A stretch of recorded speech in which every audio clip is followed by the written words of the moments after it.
Here is magnesium. Clearly this is more reactive than zinc. This is aluminum with salt dissolved in the vinegar. You can see some excess salt at the bottom. And it's definitely not as reactive as magnesium, but it's producing bubbles. And so it looks similar in reactivity to zinc.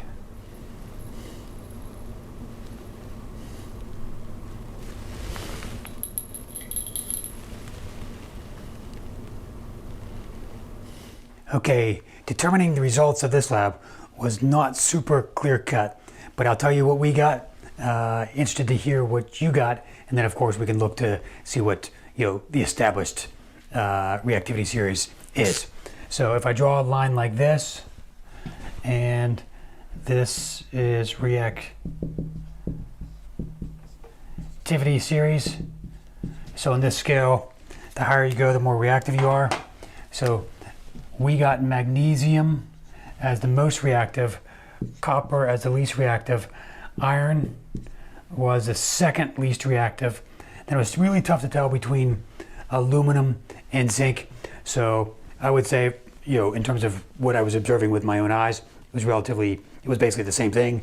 But in established reactivity series, aluminum edges out zinc. So officially, what you find in a textbook or Wikipedia, aluminum is a little bit higher than zinc. If you got, these two mixed up, or even iron and copper mixed up, it's tough to get. Depending on some paper clips or nails are not pure iron, so it's a little bit kind of depends on what you're using. But again, the established reactivity series it looks like this. Another thing we can quickly touch on, well, because we're chemists, we like to model everything that we do, every chemical phenomena we see, we should model with a chemical equation. So let's see if we can do that at least for magnesium. So we know that reactants become products. We know the reactants were magnesium, which is a solid, in vinegar, which is HC2H3O2, and that's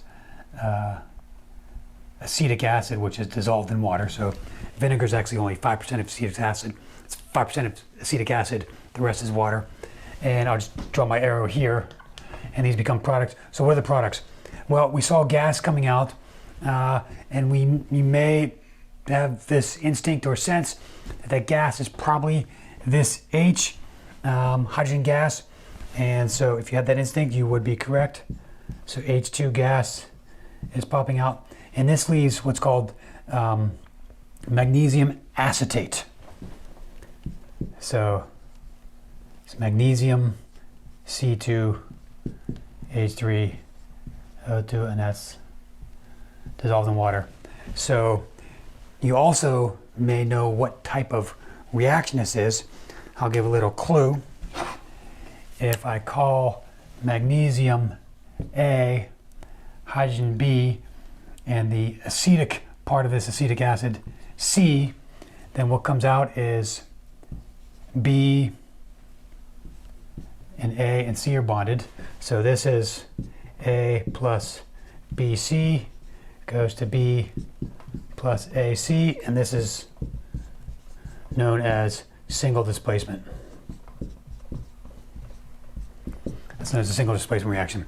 So this is the reaction of magnesium, aluminum, zinc, iron.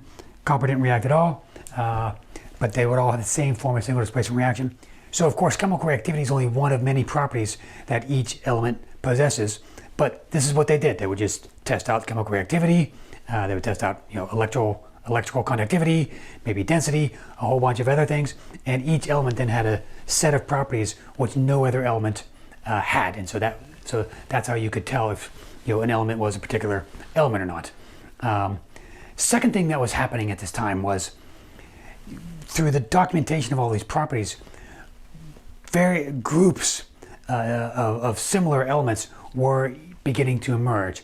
And so of course, scientists had already begun to separate out all the elements into metals and nonmetals. That was a broad grouping that was clearly identifiable metals. Metals have a certain set of common properties, and non-metals have a certain set of common properties.